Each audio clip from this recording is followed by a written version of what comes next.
And in the Impact segment tonight, Muslim Americans and Dr. Ben Carson. As you may know, Dr. Carson said he would have difficulty supporting a Muslim running for president.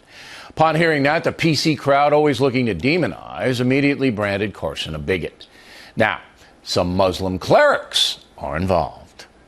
It's just un-American. It's not part of the Constitution. It truly offended me that someone, same race that I am, would have this point of view. Being the president of the United States of America does not say that you'll be a terrorist.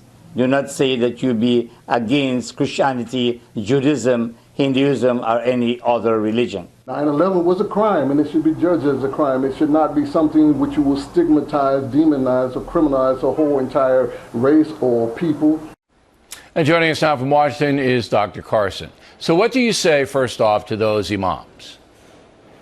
Well, first of all, I would say that, if anybody listened to that interview, I said quite clearly that anyone, it doesn't matter who they are or what their religion is, if they subscribe to American values and are willing to place our Constitution above their religious beliefs, I have no problem with them. Okay, and I have the transcript. You did say that.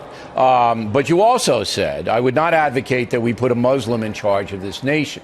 So if you said I would not advocate we put a Catholic in charge of the nation, as some people did when Alf Landon ran for president and Kennedy ran, or if you said I don't advocate we put a Jewish person in the White House, you would get the same outcry, probably more outcry. So do you see the point of the other side?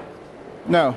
I wouldn't advocate that we put a Christian in there either if their agenda was a theocracy. If they were not willing to subject their religious beliefs to the Constitution, I would not advocate for them either. Okay, but you see how loaded this whole thing is loaded. It's loaded.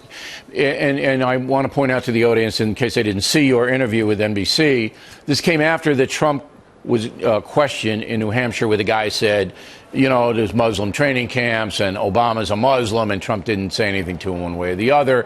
And then so they brought this to you. Number one, do you think the question you were asked by the NBC guy was meant to trip you up? Do you believe the question was meant to be loaded and put you in a bad spot? Whether it was or not, I don't mind answering the question because I'm not a politician. So I'm not going to be looking for the politically correct answer. I'm going to be looking for the truth. And the fact of the matter is, this is America. We have our own set of values and principles. I'm not willing to subjugate that to another belief system, to another philosophy. This is America.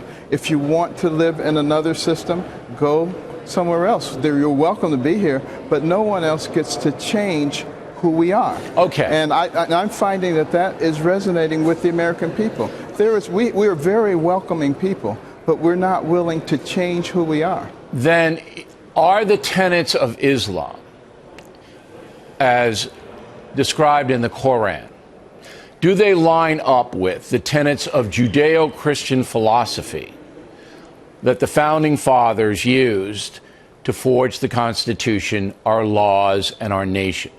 Tenets of Islam, Judeo-Christian philosophy, do they line up together? I don't believe that they do.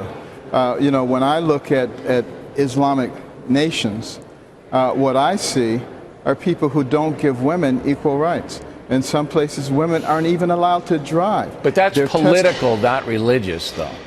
I know they use the religious as an excuse, but in some Muslim nations like Morocco, you don't have that. It depends on the politics of the country, does it not? Well, the fact that a person has a Muslim background, that doesn't bother me at all.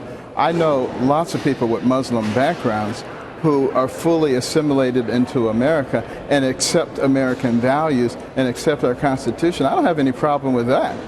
But this question was asked of me in the context of me having already said that, which would implicate that you're talking about somebody who doesn't share those values. Hey, look, it's an intellectual argument that the press, of course, and I don't know if the imams even heard what you said.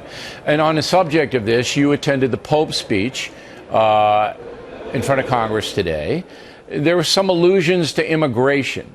Do you believe the Pope was espousing open borders in that speech. Did you take that away? Well, you know, I had a difficult time from the chamber hearing him, and I didn't have a transcript and understanding what he was saying. But, you know, hopefully what he is saying is that, you know, immigration is a good thing, and it strengthens nations, and we're all immigrants if you go back far enough. I have no problem with that. We have a very excellent system of legal immigration. We accept more immigrants, I believe, than any other place. So you're preaching to the choir if you're talking here about immigration. Yeah, I'm going to read the transcript of the Pope's immigration remarks in the next segment so everybody knows what he said, because that's going to be the hot debate, whether the Pope wants open borders everywhere or he doesn't. So, and I have a take on it, but I'm going to hold it to the next segment. Hey, Doctor, you're a stand-up guy. You always come on and answer the questions, and we really appreciate that. Thank you very much, Bill. Okay.